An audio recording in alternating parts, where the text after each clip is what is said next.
Hello mga ka-fellowship, and today gagawa po tayo ng isang malaking centerpiece muli na gagamitin sa ating pong pulpit ng church. Kung mapapansin po ninyo, yung ginamit po natin ay bulaklak po yan ng walis tambo. Yan po yung po yung bulaklak niya bago siya maging walis. Pag nahulog po yung mga buds po niyan, mangyayari po dyan ay pwede na po siyang ipunin para makagawa ng isang walis tambo. Buhay po yan. Ang itsura po niya, mukha po lang po siyang talahib, pero actually, yan po ay tambo. Ayan po. So, make sure na yung ating pong usual na binibilin, yung ating pong mga foam ay nakababad po sa ating water solution. At yung water solution na yan, ang usual kong ibinibilin, ay yung pong isang kutsarang asukal sa 1 litrong tubig, o kaya ang choice po ay isang kutsarang tawas sa 1 litrong tubig. Yan po natin ibababad para nang sa gayon, tumagal po ang buhay ng ating pong mga cut flowers at mga cut leaves. Ayan po. So, ang napansin po rin po ninyo, kung papansin po ninyo, ang ginamit nating pot ay black at yan po ay ginagamit po sa mga garden plants po. At hindi po siya vase na ating pong usual na ating pong ginagamit. At sa mga dahon naman po, ang ginamit po natin ngayon ay mga dahon ng Dieffenbachia. At ang ginamit po natin ay yung pong Army, yung Aurora, at hinaluan po natin siya ng tea plant, yung pong ating pong green lime, at saka yung pong isa na may white lining po sa gilid ng dahon. Yan po ay usual na nakukuha lamang po sa ating mga garden. At syempre, make sure po na ma-maximize po natin yung ating pong mga halaman para nang sa gayon, hindi na po tayo gumagastos ng malaki sa ating pong mga arrangement. At the same time, kumikita na rin po tayo sa ating pong mga garden plants at napapalago pa rin po natin yung ating pong mga halaman. At the same time, yung pong ating pong creativity and resourcefulness ay nagagamit. Kasi syempre po, kinakailangan po natin gumawa ng ibang design na kung saan nagagamit po yung ating pong resourcefulness, lalo na yung mga raw materials na hindi po talaga nagagamit usually.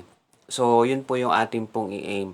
Lalo na kapag gagawa po tayo ng ating arrangement na mismong tayo po ang gumawa ng design, napakaganda po nun para makultivate lalo po yung ating talent na ating pong ginagawa. Kung ano man po yung talent na meron tayo. Hindi lamang po sa flower arrangement, kundi maging sa iba't ibang talento, mas maganda po talaga na sariling atin po yung gawa o tayo po ang gumawa ng design.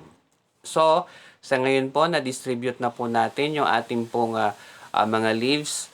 So, isunod naman po natin yung ating pong mga flowers. Actually, yung mga flowers na ginamit po natin dyan, yung raw material, yun po yung bulaklak po ng tambo. Yung pangalawa po ay white aster. And then yung pangatlo naman po ay yung pong ating pong yellow sunflower or sunflower. At kasunod po niyan ay yung pong pink roses. Yun po yung ating pong mga gagamitin.